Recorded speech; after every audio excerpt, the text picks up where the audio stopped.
I'm Joey.T.Cartoon.P, and you're watching the Cartoon Palooza.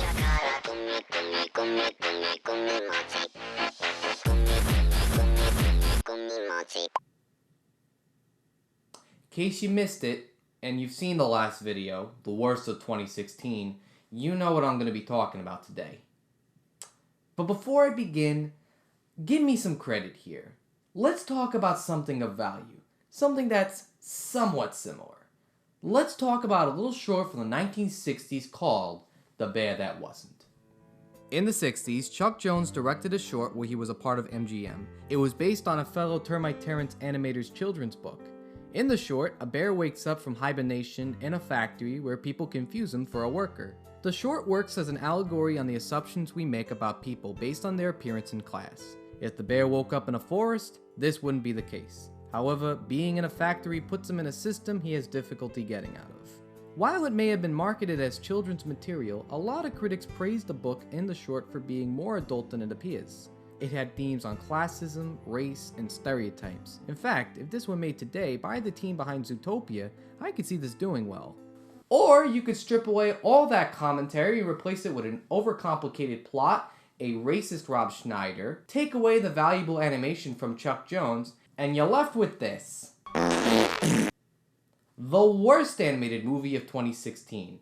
If not, the worst animated movie of all time. That's right, a lot of people have gone as far as to say Norm of the North is not just the worst animated movie of 2016, but one of the worst animated movies of all time. How can people feel that confident in a movie released recently? A lot of it has to do with the decision of its studio, Splash Entertainment, releasing it in theaters despite being conceived as a direct-to-video movie. Therefore, it's not compared to the same playing field as most direct-to-video movies, but as a film released in theaters. So when I look at this film, I'm looking at how it compares to the worst of the worst. We all know it's the worst of 2016, but now we have to question if it's as bad as something as Food Fight. That's actually a really good question. It's been a while since I've seen Food Fight, which means I gotta revisit it, which sucks because I really don't. So I hate you for doing this to me, Norm. Let me come back, watch Food Fight, and I'll see if yours is bad. Okay, Norm is just as bad as Food Fight. It is comparable. Just look at this animation. It's pretty comparable. You can make the excuse that the final animation on Food Fight was a last-minute rush job from the original quality that was debatably better?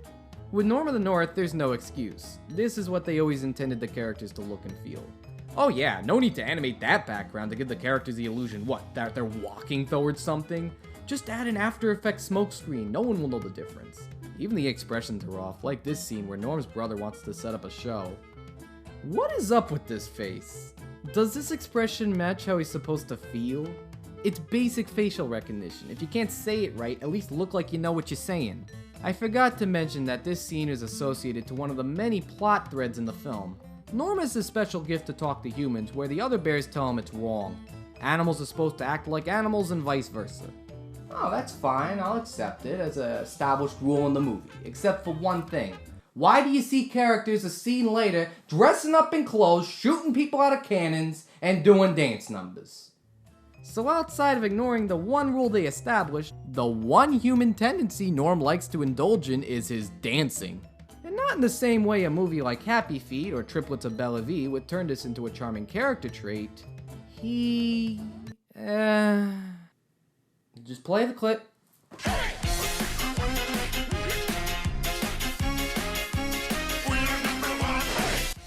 Yeah, changing the song don't do anything, it still sucks. This is the breaking point for many people who saw this film, the twerking. They even acknowledge that it's twerking. And the next thing you know, I'm twerking in front of a boatload of human tourists. Yeah, that's just so disturbing on so many levels. The problem is that this is supposed to be another plot thread that supposedly moves the story forward, because Norm's charming dance convinces the villain of the film that he's an actor they need to promote his scheme to build houses in the North Pole. Therefore, Norm tries to stop this from happening. So believe it or not, you have to follow along with this real estate terminology.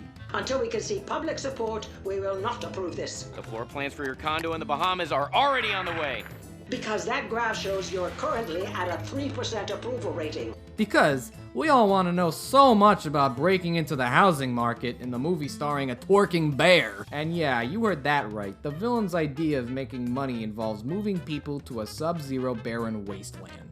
I'd say the movie was self-aware of how stupid this sounds with lines like this. Condos in the Arctic is a ludicrous idea. But I'm giving them too much credit here.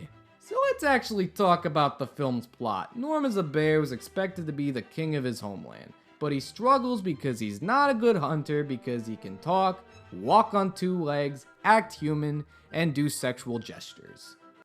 Yeah, alright, we can go with that.